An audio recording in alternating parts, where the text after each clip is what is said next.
다 같이 묵도하심으로 수요 예배를 함께 드리겠습니다.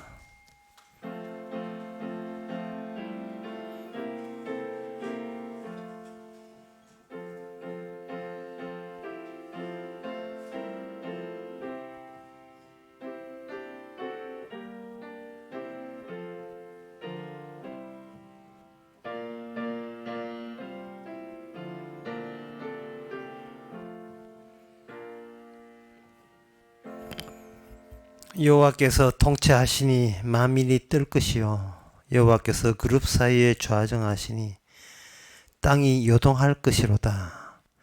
여호와께서 시온에서 광대하시고 모든 민족 위에 높으시도다.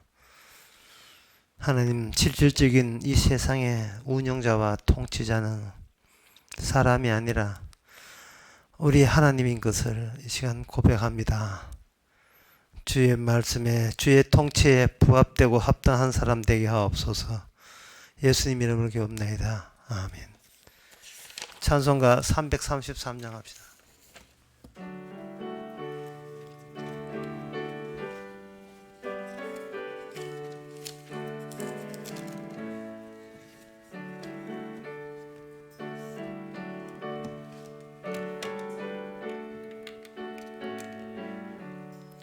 날마다 주와 벗은겨 그 크신 사랑 버리고 방탕한 길로 가다가 어머니 기도 못 잊어 나 집에 돌아갑니다. 어머니 기도 못 잊어 새삼 되어 살려고 나 집에 돌아갑니다. 메마른 ter과 험한 산 갈 바를 몰라 헤매며 영 죽게 된 지경에서 어머님 기도 못 잊어 나 집에 돌아갑니다. 어머니 기도 못 잊어 새 사람 되어 살려고 집에 돌아갑니다. 내 죄를 담당하신 주 새 희망 비춰주시니 내 기쁜 정성 다하여 주 이름 찬송하겠네. 나 집에 돌아갑니다.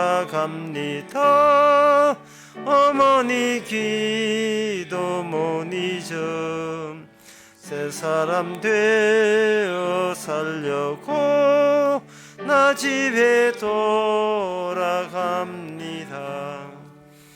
이 시간 한마음으로 기도합시다. 기도 제목은 그 누구도 소유하려 하지 마시기 바랍니다. 그 누구도 주님의 소유지 나의 소유가 되지 못합니다. 그리고 우리 자신도 내 소유가 아니고 주의 소유입니다. 남의 것을 내 것으로 이용하지 않도록 다 같이 기도합시다.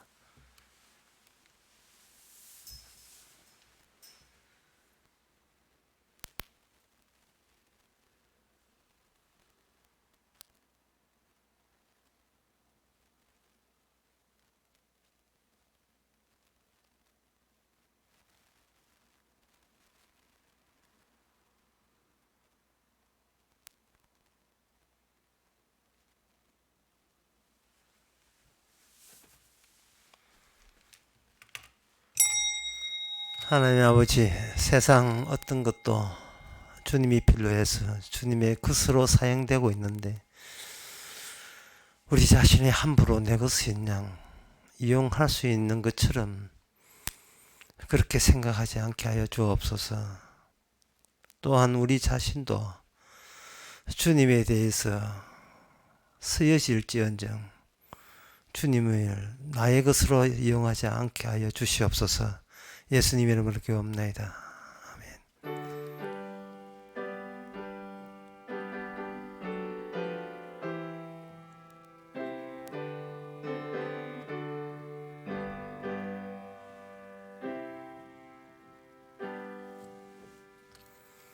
하나님의 말씀은 아모스 2장 11절에서 16절까지 보겠습니다.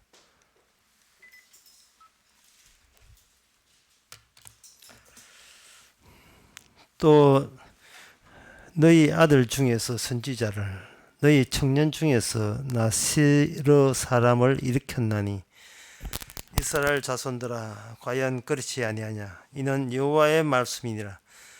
그러나 너희가 나시르 사람에게 포도주를 마시게 하며 또 선지자에게 명하여 예언하지 말라 하였느니라.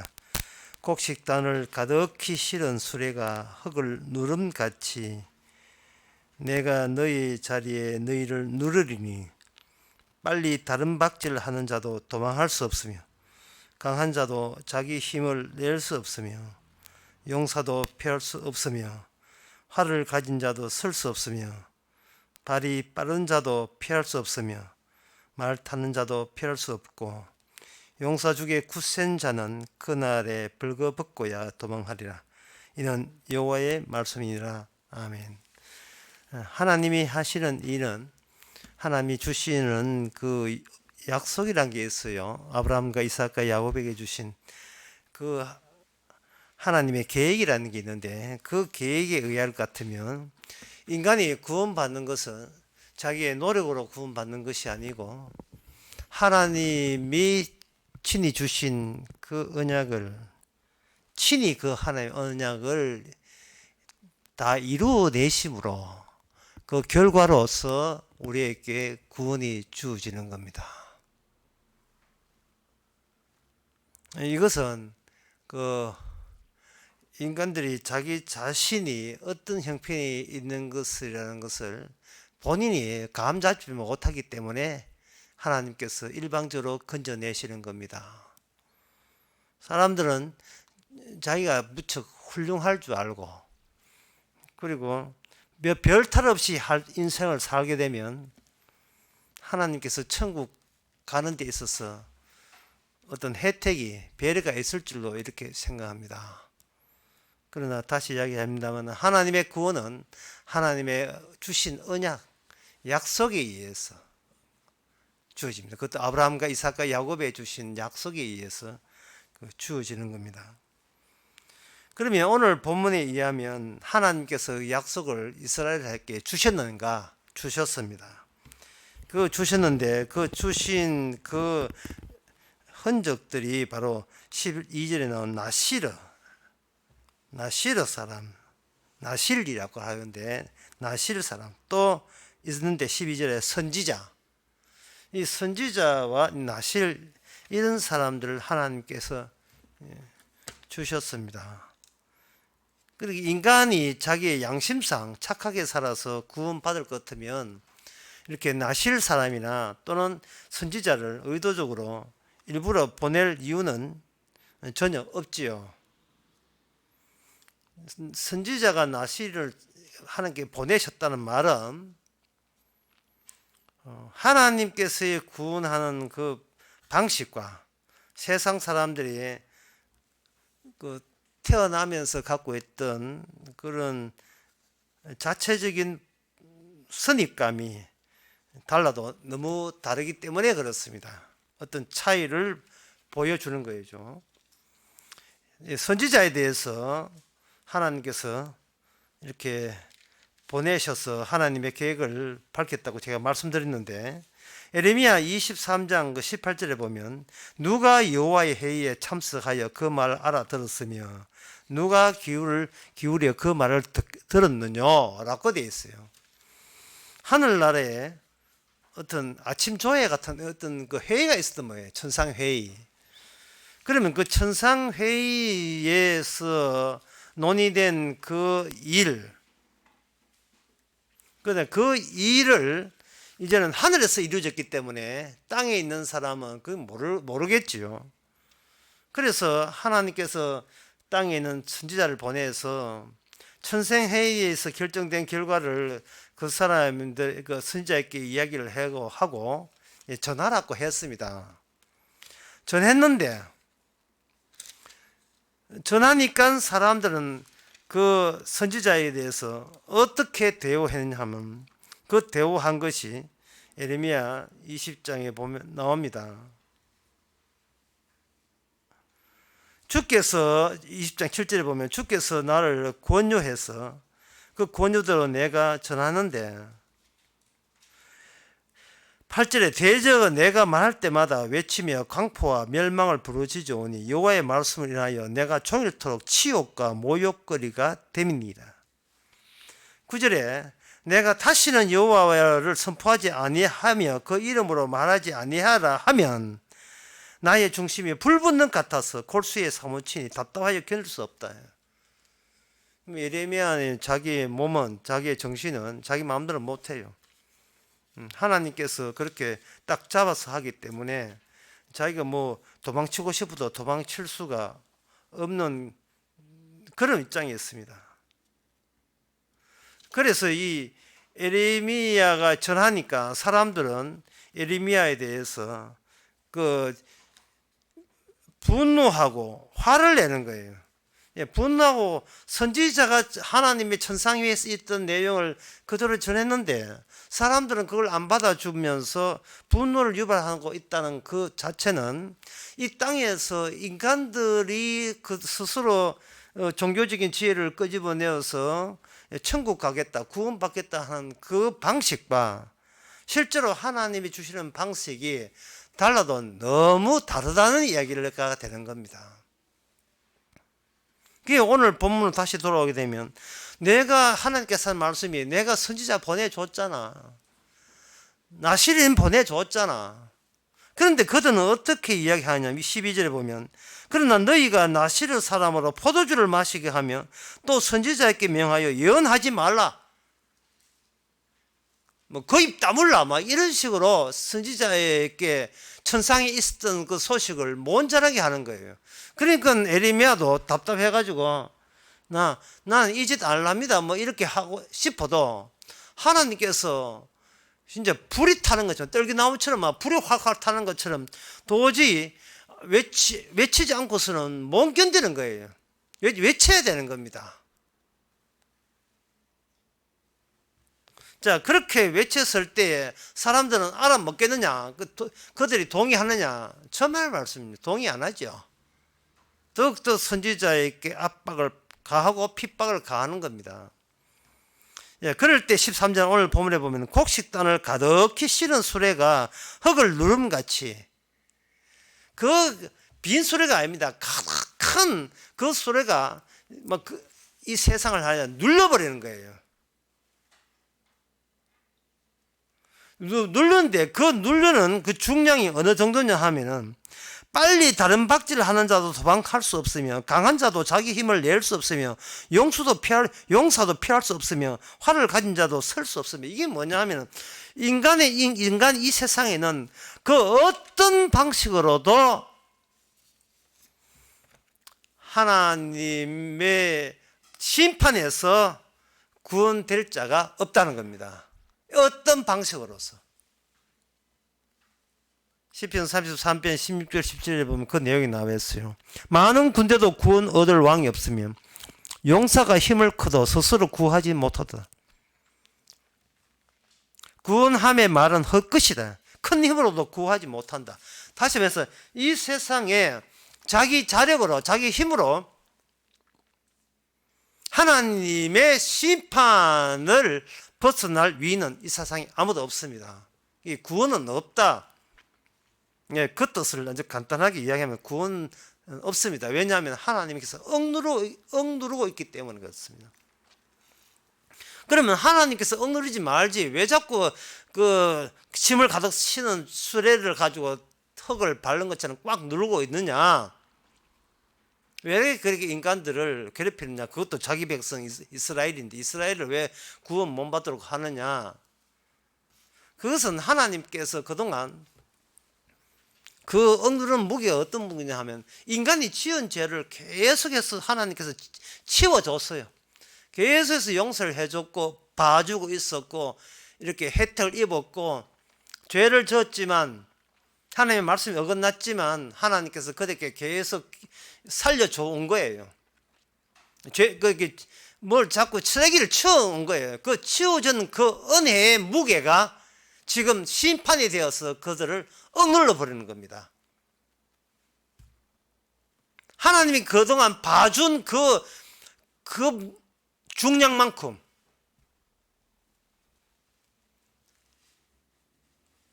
심판을 하거든요. 그런데 심판을 하는 것은 뭐냐 하면은 그만큼 하나님께서 심판할 타당성이 있다는 거예요.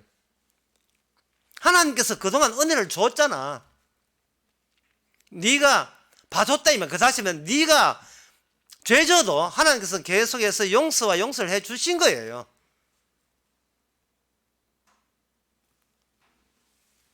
거기에 대해서 인간들은 그 용서를 모르니까 하나님께서 그동안 해줬던 그 은혜의 값으로 눌러버리니까 인간은 거기에서 벗어날 자가 없지요. 인간의 그 본성상 벗어날 자가 없습니다.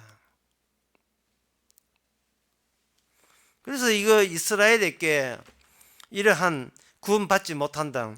어떤 노력을 해도 여호와의 하나님의 그 심판에서 벗어날 위인은 없다.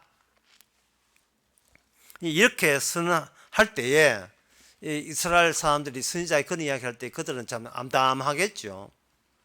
하나님의 우입하고 생각하는데 왜 하나님 편 우리를 구원하지 않느냐. 하나님께서 그들이 구원받지 못하는 이유는 간단해요. 하나님께서 심판할 만해서 심판하는데 그 어떤 인간도 하나님 저에게 심판해 주세요라고 자기 심판을 원하는 자가 없다는 게 문제가 되는 겁니다. 아버지의 뜻이 심판이라면 그 심판을 저한테 다 퍼부으소서라고 예수님처럼 그렇게 기도할 위인이 이 세상에 아무도 없어요. 자꾸 자기 편하고 살 국리만 찾고 있습니다.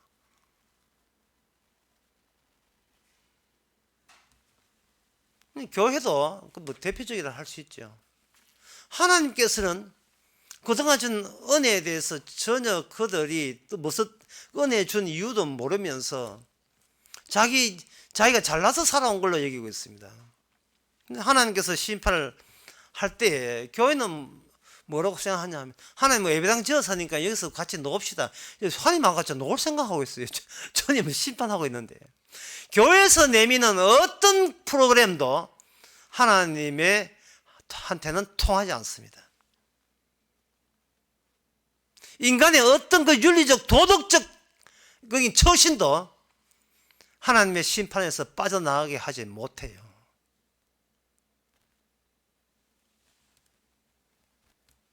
그래서 저는 이 본문을 보면서 이걸 생각했습니다. 이것은 하나님의 폭주다. 예를 들면 자동차가 길에 가고 있는데 어떤 사람을 치었어요. 큰 뭐 트럭이 됐든 버스가 됐든 큰 트럭이 와서 치었을 때 보통 같으면 차를 멈추고 아저씨 뭐 살아 있습니까? 빨리 119 신고하고 또 경찰에 신고해가지고 차를 멈추고 사고 수습을 해야 돼. 처리를 해야 되잖아요.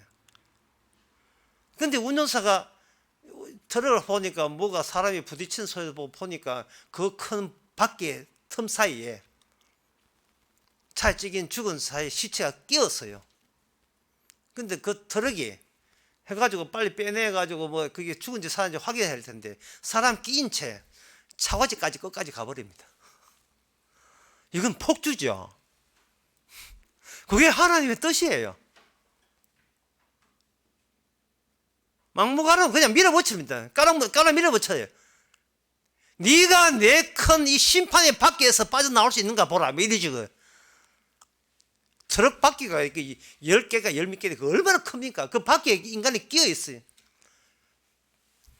멈추지 않으면 그냥 차고지까지 갈 때까지 가버리는 거예요. 끝까지.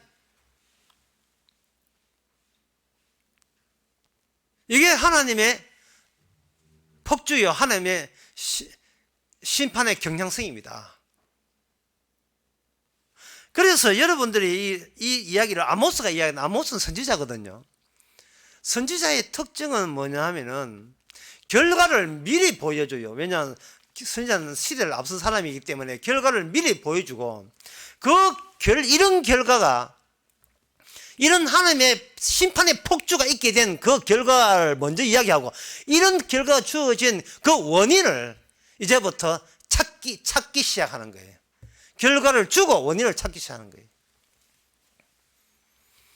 예를 들면 뭐 집에 있는데 그 집에 편지함에 난데없이 교통 벌칙금 통지서가 날라왔다. 날라왔다고 한다면 그걸 쥐고 그때부터 벌칙금 받을 일이 없거든요. 그걸 보고 내가 도대체 어디서 잘못됐는가, 이 동명 건너가는데 혹시 학교 앞에라고 시속 40인데 시속 30인데 40 갔나, 추적을 하는 거예요. 먼저 벌칙금부터 먼저 주는 거예요. 다시 말씀드립니다. 인간은 하나님이 저 같은 인간 심판해 달라고 요청하지 않아요. 하나님은 심판하려고 하는데, 인간은 그 하나님의 뜻을 알아서 심판해 달라고 요청하는 위인이 아무도 없어요. 근데 선지자는 고지식하게 사람 말을 듣지 않습니다. 천상위인은 천상위에 하나님의 결정된 상황을 그대로 그대로 전해버리죠. 미가 2장 6절에 보게 되면 그들이 말하기를 너희는 예언하지 말라, 이것이 예언할 것이 아니언을 욕하는 말을 그치지 아니한다 하는지라. 이 미가 선지자가 말씀을 전하니까 그들은 뭐라고 평을 내냐 하면, 니 왜 내한테 욕하는데? 왜 그 욕하는데? 내가 뭐가 잘못됐다고 욕하는데? 니 선지자면 다냐? 다야? 이런 식으로 대화하는 거예요. 그 중간에 끼어있는 선지자 입장이 난처한 거예요. 그렇다고 해서 시대를 앞선 사람이 미래의 사람이 현재의 사람한테 현재에 맞춰서 가짜로 이야기를 할 수도 없고, 그들의 운명은 이미 결정 난 거거든요. 하나님의 율법에 의하면 인간들이, 몇 번째 이야기 하나 모르겠습니다. 인간들이 하나님을 하여 하나님은 저에게 심판해 주옵소서 라고 요청한 사람, 지옥 보내달라고 요청한 사람이 없다는 그 자체가 인간이 이미 걸러 먹은 거예요. 하나님의 뜻하고 이게 틀어지니까. 일반 교회에서 금요 철학 기도하면서 여러분 다 같이 기도합시다. 하나님 우리들 지옥 보내주세요. 다 같이 통성기도 시작! 이렇게 합니까? 주여 3장 주여 이렇게 해가지고 주여 랄랄라 하면서 지옥 가게 해주시옵소서 이해합니까? 인간은 그렇게 사는 게 아니에요. 우리 자신이 어떤 인간이라는 것을 성경 말씀 앞에서 제대로 우리는 고백해야 됩니다.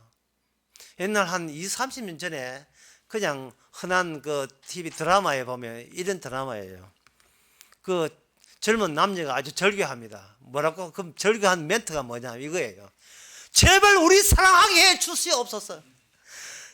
제발 좀 사랑하게 해 주세요. 제발 우리 둘이. 그 드라마 전개 보면요, 뭐 온갖 거 있지. 네가 뭐 배다른 남녀였다든지 뭐 네가 같이 보육을 해서 네가 몰라서 그렇지만 뭐 같은 형제 온갖인데, 그때 그 남녀는 둘이 좋아하면 되는지 왜 주위에서 우리의 사랑을 막느냐, 그 갈등이 계속해서 그 드라마 계속 이끌어 갑니다. 한 20, 30년대 그 드라마 내용 보면 어떤 건 인도네시아까지 도망가는데 인도네시아에 따라와가지고 사랑 방해하고, 네 여자의 과거를 아느냐, 뭐 네 남자가 어때, 계속 방해하는데 얼마나 답답했으면 제발 어리고 집안 어리고 제발 우리 둘이 사랑하니까 사랑하게 내버려 달라고 요청하죠. 근데 이걸 제가 각색을 하겠습니다. 오늘날 사람들이 하나님께 요청하는 그게요. 제발, 플리즈, 제발, 우리 좀 살게 해 주옵소서. 예? 술 끊어라, 담배 끊어라, 복음 알아들어라. 제발 그런 소리 하지 말고 그냥 이 땅에서 살고 싶은 우리를 그냥 살도록 그냥 내버려 두시란 말입니다. 이 하나님이요. 라고 하는 거예요. 그것도 진심으로 정말 진심으로 하나님께 부탁하노니 제발 내 일에 관여하지 마세요. 하나님 알아서 바르게 살 테니까 관여하지 마세요. 지금 그 아모스 당시나 이세 당시나 마찬가지예요. 그 오늘날도 마찬가지라고요. 내가 이 땅에 태어나서 뭐 내 마음대로 내 인생 꿈을 펼치면서 한번 살아보려는데 왜 하나님은 그렇게 간섭적입니까? 왜 그래 간섭적입니까? 제발 우리 사랑하게 해달라 이렇게 하는 것처럼 제발 그냥 우리가 살게 해달라 이렇게 요청하는 겁니다. 그러나 하나님은 언약의 끝판왕을 언약의 끝장을 냅니다. 차고지까지 폭주를 해버리죠. 그 차고지가 사도행전 17장 30절 31절에 나옵니다. 알지 못하던 시대에는 하나님이 허물치 아니하셨거니와 이제는 어디든지 사람을 다 명하여 회개하였으니 이런 정하신 사람으로 하여금 천하를 공의로 심판할 날을 작정하시고 이에 저를 죽은 자 가운데서 다시 살리신 것으로 모든 사람께 믿을 만한 증거를 주셨습니다. 증거를 주셨습니다. 이걸 한마디로 말하면 김밥 옆구리 터지는 상황이에요. 이 무슨 김밥 옆구리 터지는 상황이 뭔 상황이냐 하면 강남 강의 두 번째 강의에 그런 이야기했습니다만 수면에 나타나지 않고 숨어있는 역사가 있어요. 그 숨어있는 역사는 사람들에게 눈에 띄질 않아요.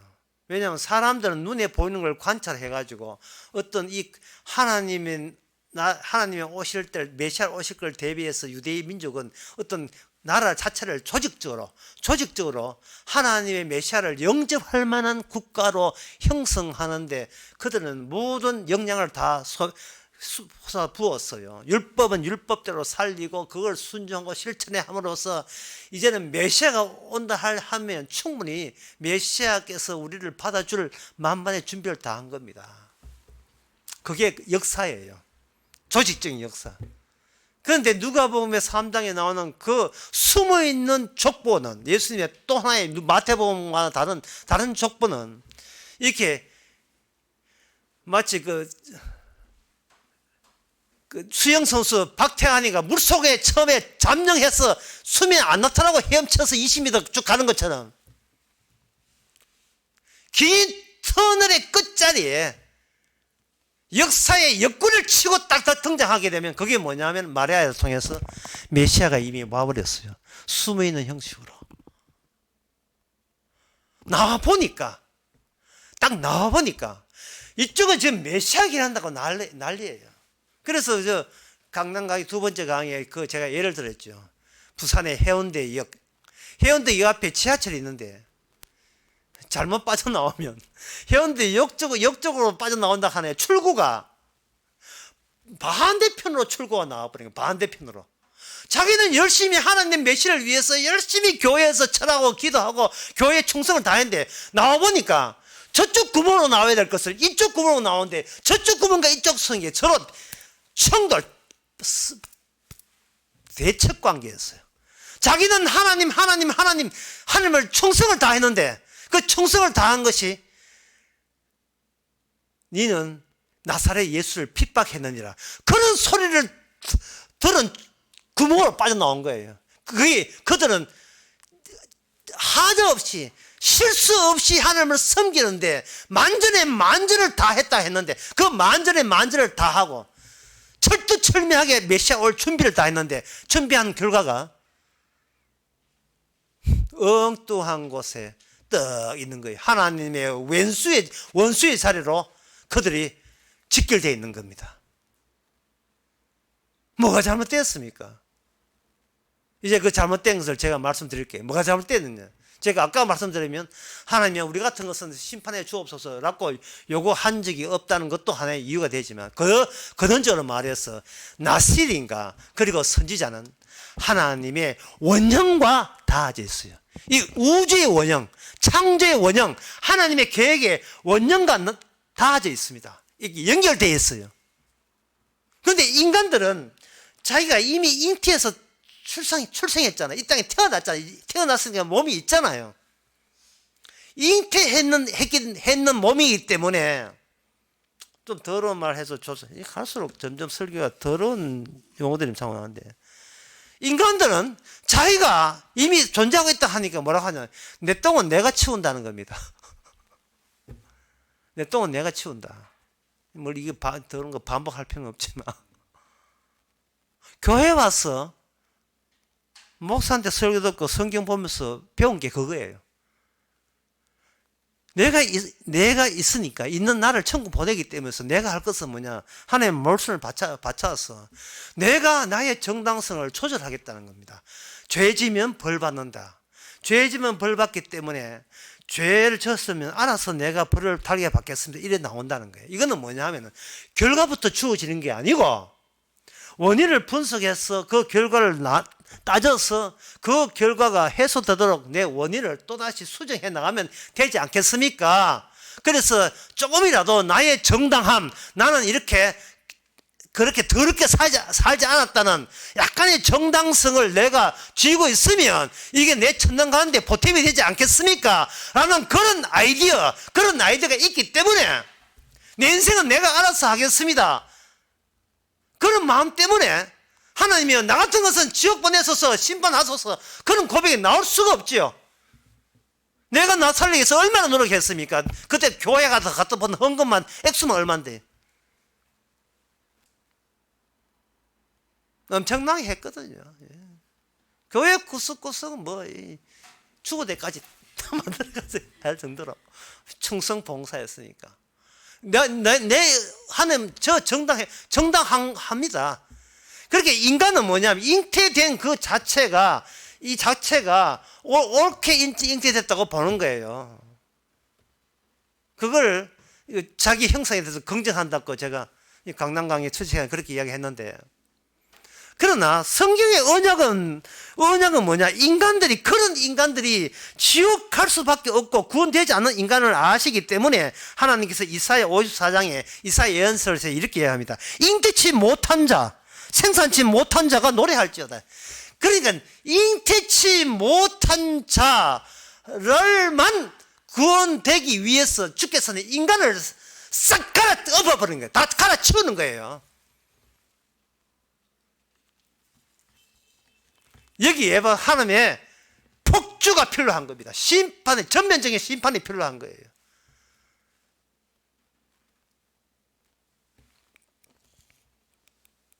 그 원형이 있어요. 말로만 잉태치 않은 하나님께서 우리에게 증거를 주셔야 되지 않습니까? 그 원형이 이삭입니다. 이삭. 분명히 사레와 아브라함 사이에 이스마엘은 자식이 있는데, 자식이 있거든요. 물론 종을 하가를 통해서 난 자식이지만, 하나님께서는 뭐냐면은 의도적으로 아브라함 부인을 불임 여성으로 그렇게 하나님께서 꽉 잡고 계시면서 뭐라고 던지냐 하면은 불임 여성이에요. 임신을 못하는 여성입니다. 여기에다가 하나님 약속을 주기를 너의 자손이 하늘의 별만큼 많을 것이다. 이렇게 둘이 붙이는 거예요. 이 말이 돼요. 부인은 아기를 못 낳는데 약속은 뭐냐면 하늘의 별만큼 많아진다는 거예요. 이것은 인간이 아무리 모든 IQ를 동원하고 협의를 해봐야 여기서 이렇게 건너갈 수가 없어요. 이미 잉태한 인간들은 잉태했다는 그 자체가 죄이기 때문에, 죄에서 태어나기 때문에 천국에 못 갑니다. 그 인간이 천국 갈 수 없는 인간을 중간에 누가 끼어드냐 하면 하나님의 언약이 끼어들어요. 약속이 끼어들어요. 약속이 끼어들면 인간이 도저히 할 수 없는 일, 내가 아무리 착해도 양심껏 살아도 못하는 그 일을 하나님의 언약이 해내시는 거예요.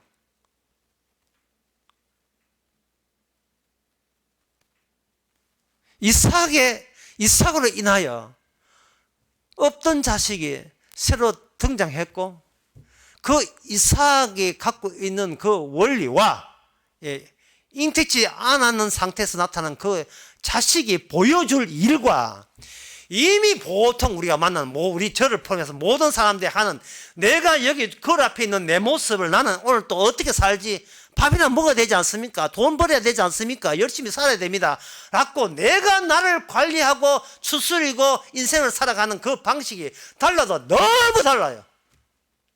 우리의 방식은 뭐냐 하면요, 지금 세 번째, 내 떡은 내가 채운다. 그렇게 내가 나쁜 짓 하면 벌 받는 그 정도로 내가 알기 때문에 될 수 있는 대로 죄를 안 짓고, 짓더라도 후딱 회개해가지고 착한 일로 덮어가지고, 나쁜 일보다 착한 일이 더 많다면 나는 구원받을 가능성이 점점 더 증가한다. 이것이 잉태된 자들의 기껏 나올 수 있는 아이디어가 이거밖에 없어요.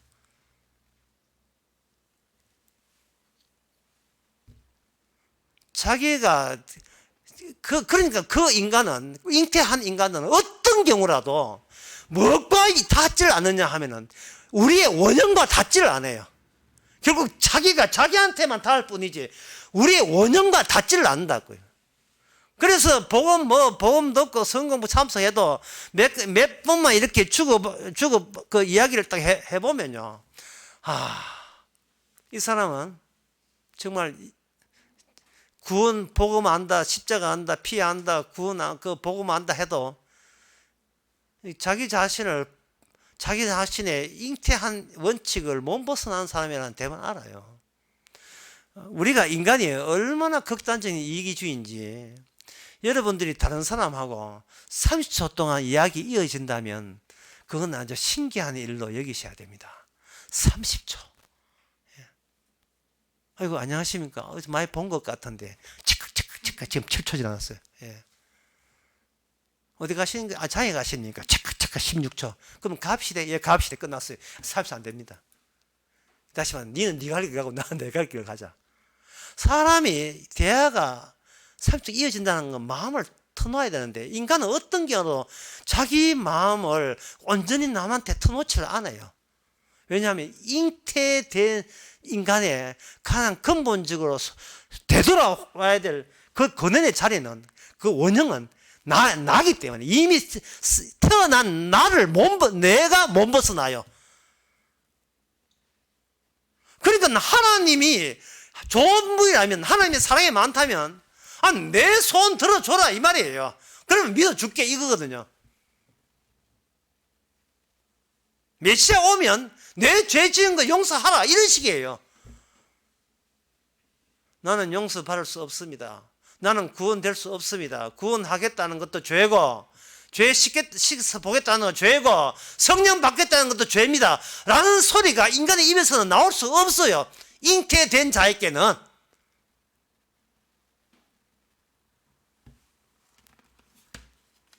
선지자가 괜한 선지자가 아니에요.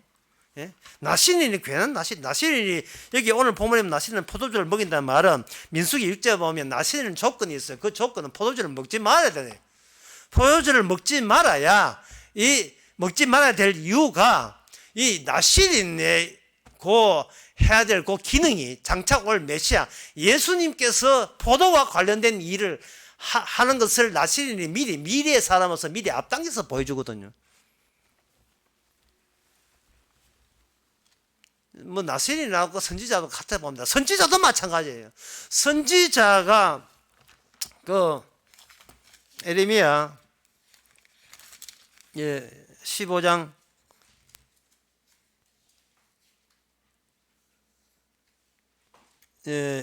15절에 보면, 여호와여 주께서 하시니 원컨대 주를 나를 기억하시며 권고하사 나를 박해하는 자에게 보복하시고 주의 오래 참음을 인하여 나를 멸망치 마옵소서.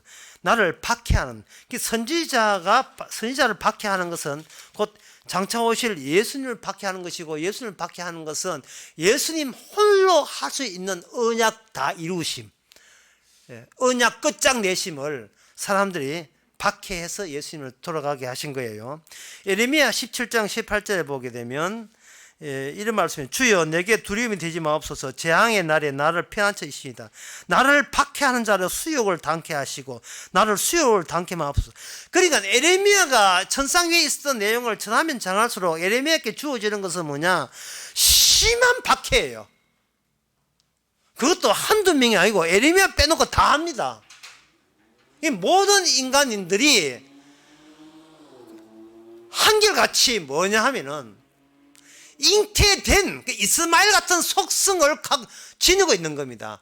하나님의 언약에 해당되지 않는 그런 악마적 속성, 선악적인 속성을 가지고 억지로 그걸 가지고 뭐 하냐, 그거 가지고 천국 가겠다는 거예요. 그들이 교회 만들어가지고, 종교단체 만들어가지고.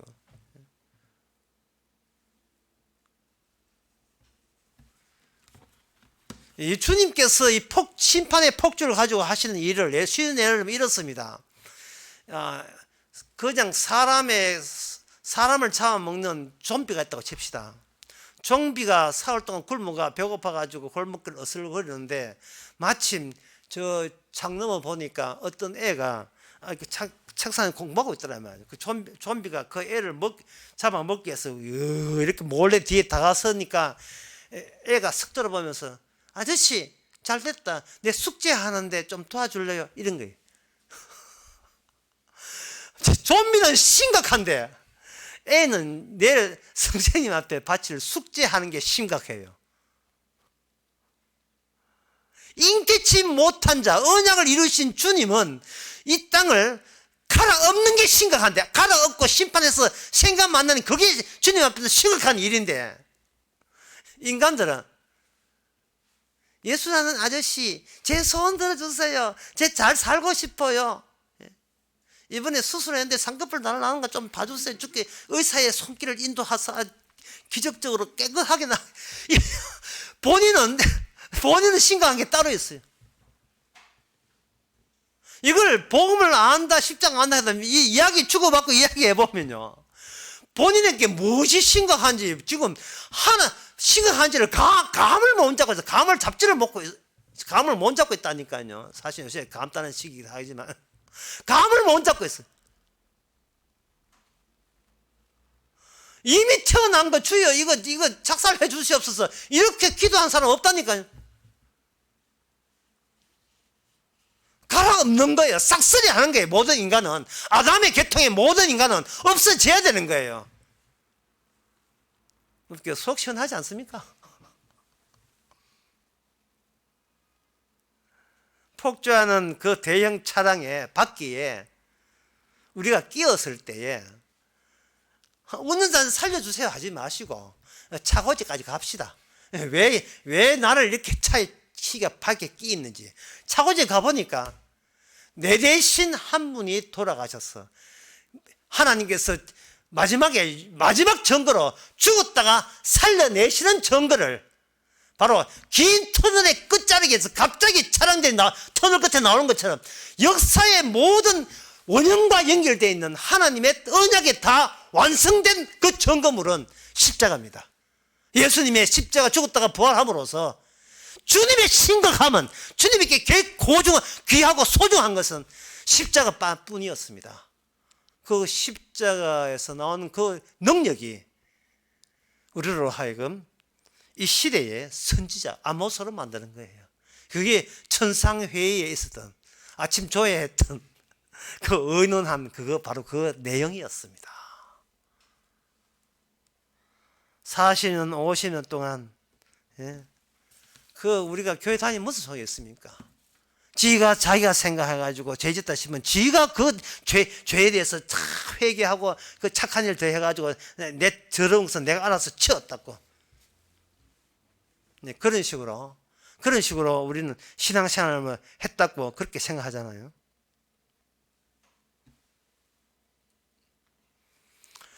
복음을 전하면 정말 성령 있는 사람은 그동안 내가 내 단돌이 한 것이 얼마나 이게 저주스러운 지저분한 더러운 것을 알아요. 그런데 성령을 받지 못하고 주의 영을 받지 못하는 사람은 자꾸 오므라들어요. 그게 이 뭐냐 하면은 가짜는 자기 내부로 이게 움츠러집니다.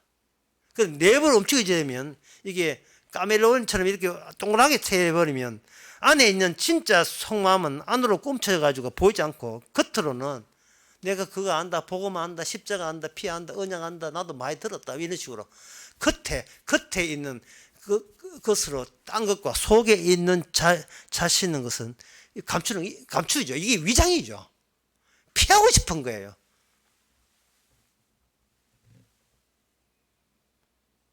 속 시원하게 십자가 앞에서 활짝 주여 이 아담의 몸을 그냥 없애주세요 하고 활짝 그냥 쫙 움츠리지 말고 반대로 활짝 날개 펴듯이 펴버려야 돼요.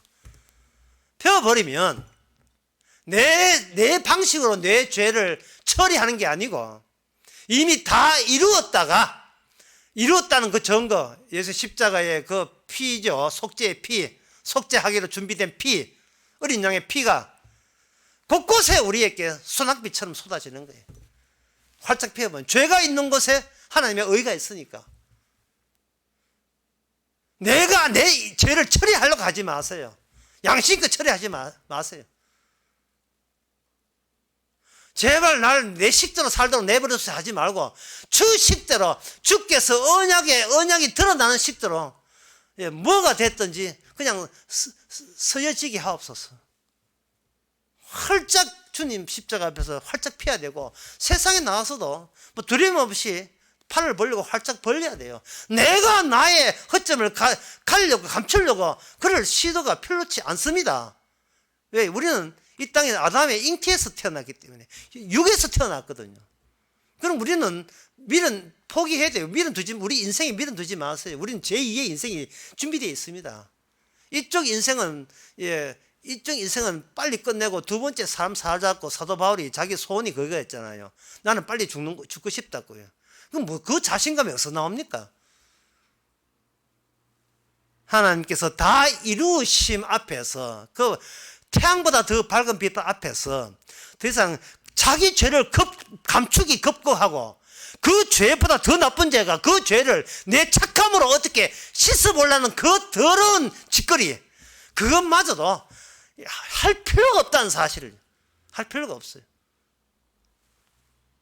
주께서 서시는 대로 서여지고 살려준 기간만큼 사는 대로 더 살생하지 말고 살면 돼요.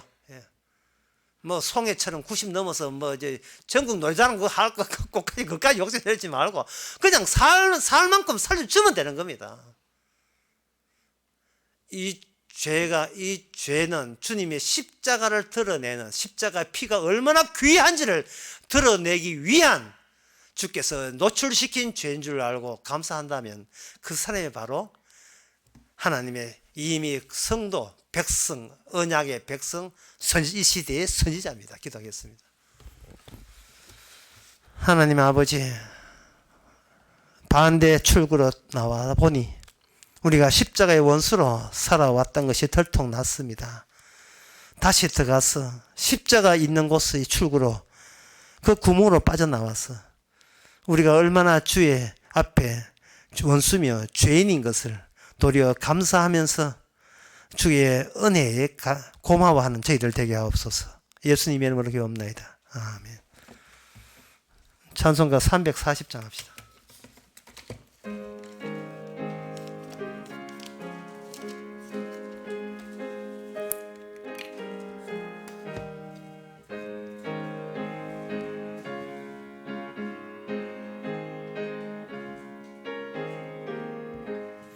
구주 예수 어지암이 심히 기쁜 일일세 허락하심 받았으니 의심 아주 없도다. 예수 있는 것은 받은 증거 많도다. 예수 귀한 예수 믿음 더욱 주소서. 구주 예수 의지함이 심히 기쁜 일일세 주를 믿는 나의 마음을 그의 피에 적시네. 예수 믿는 것은 받은 증거 많도다. 예수 예수 귀한 예수 믿음 더욱 주소서. 구주 예수 의지하여 죄악 벗어버리네. 안위 받고 영생함을 주께 모두 얻었네. 예수 예수 믿는 것은 받은 증거 많도다. 예수 예수 귀한 예수 믿음 더욱 주소서. 구주 예수 의지하여 구원함을 얻었네. 영원 무궁지나도록 함께 계시리로다. 예수 예수 믿는 것은 받은 증거 많도다. 예수 예수 귀한 예수 믿음 더욱 주소서. 아멘. 기도합시다. 지금은 우리 주 예수 그리스도의 은혜와 하나님의 크신 사랑과 성령의 충만하심이 이삭으로 태어나서 아버지한테 죽고 다시 부활한 그 모습을 통해 하나님의 정은이 되기를 원했던 것처럼 같이 주의 정인 되기를 원하는 사람께 함께 있을지어다. 아멘.